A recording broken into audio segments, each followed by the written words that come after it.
Hello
everyone, welcome back to Sara's Stories. This time our video is going to be very different from the ones I normally share. Today I'm going to share something which is an aid of storytelling, which is puppetry, and I use puppets in my stories very often. So I'm going to introduce you to some of my puppets. Today we are also joined by Mr. Peacock, who is in the background somewhere, but I'm not sure you can see him. He's there, that blue little thing you can see on the corner. Yeah, that's him. And he's a frequent visitor, so I'm glad he decided to stay for the video today. So the first puppet I'm going to show you is my very own felt puppets. I love making puppets out of felt, and they are very easy to make actually. So I make shapes according to the thing that I'm making, the animal that I'm making. So this is made up of orange felt paper, this is from yellow felt paper, and this is from pink felt paper. And then I do patchwork stitching because I really love the kantha stitch. So as it has running stitch, I really love that, and that's what I do around here. So I have a lion, I have a parrot. This parrot is really pretty, so I really like him. And I have my mean tiger. So I started off with felt puppets when I had started storytelling, because it's not necessary that you have to buy puppets. You can make them on your own as well. So I decided that I would make my own puppets, and Mr. Peacock has decided to look this side. So he's also looking at the puppets that I'm showing all of you. Then another easy thing is stick puppets. So stick puppets are used on candy sticks or on skewers or made up of paper as well. So there's not only one kind of stick puppet, I'm going to show you more. So this is Lord Indra. This is a very symbolic puppet, which means that there's a head, there is a weapon, and there is the animal. Like this is Lord Brahma, the 3 heads of Lord Brahma, and a lotus. So people will understand that this is Lord Brahma. Then for stick puppets, I also have birds which I make like that.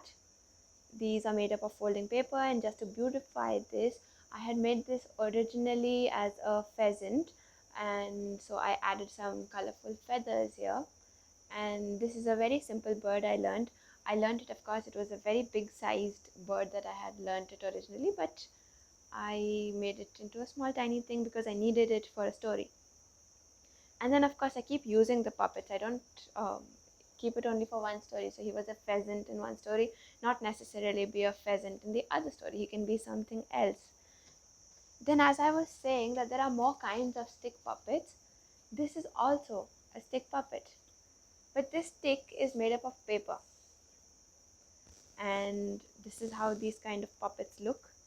I'm really fond of making this sari because it's so much fun making the pleats here. So it's like a fan, and I stick it onto the sari, so it's great. I added a latest innovation in my stick puppets, and that I made it from a spatula.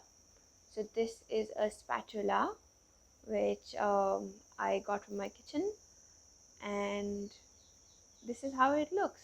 So you can stick any face onto it. You can tie it by thread, or you can tape it. Silicone spatulas work better, but of course you can also try it on the steel spatulas. So this is my stick puppet.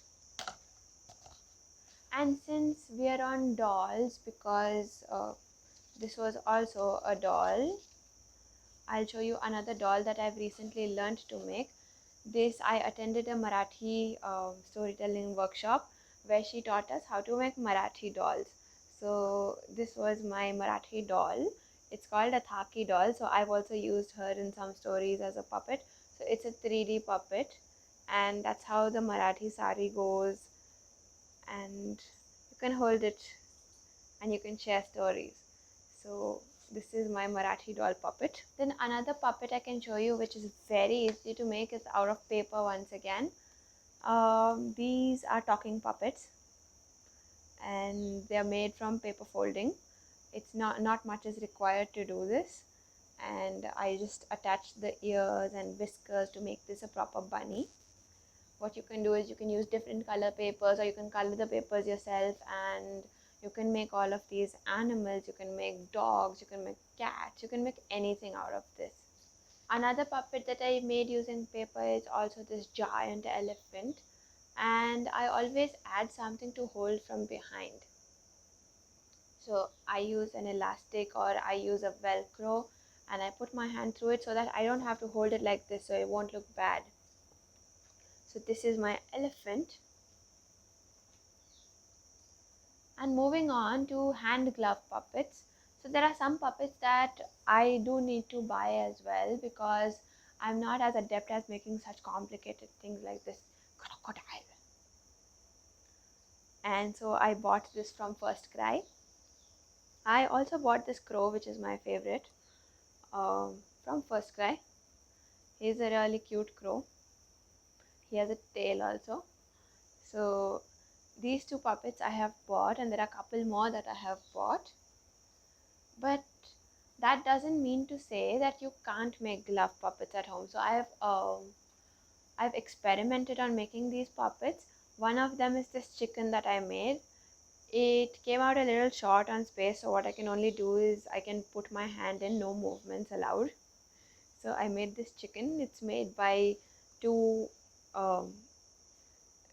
two pieces of felt which are cut in the same way, and then I added this little crown on his head, and that's how my chicken looks. And when we talk about puppets that can be used by the hand in such a way that they talk, I also make the sock puppets, which are also, they also cover the whole hand. So this is my sock puppet, and we usually make such crazy figures. They can help in stories for children to get their attention, and to share stories like sharing and caring and compassion, and all those value stories can be told by these weird creatures as well. And from socks, you don't only make things like this, you can also make animals. Like I made a jackal, and this is slightly different. For the puppet I showed you in the for the socket I showed you before this, you don't need to cut any part of the sock. For this, I did have to cut the front part into a triangle, into a cone, so that I could get this mouth, and that's how he looks. And I also added these teeth by felt paper. For sock puppets, you do need either a fabric glue or a glue gun, hot glue, so that you can stick these onto cloth. Otherwise, they're very easy to make. Also, I did get a scolding for taking my mom and dad's socks to make those, good socks to take those. But my own socks, I took the socks which had lost a pair or which had torn. So it's a great way to reuse those. And since I'm a storyteller, it does help me a lot. I also have this one more sock puppet kind of a thing. It's a fox, but I didn't have socks to make this, so I made it out of felt sheet. It's brown soft felt sheet, so its movement is a little restricted, but nonetheless it was a good try. So really speaking, to look for puppets to tell children's stories, you really don't need to go outside to buy them.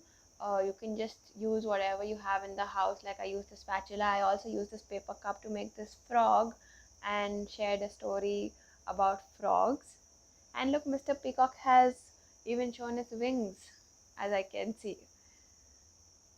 And there's also one more thing which I can use is this base of the cake. It's the cake dish which comes with the cakes.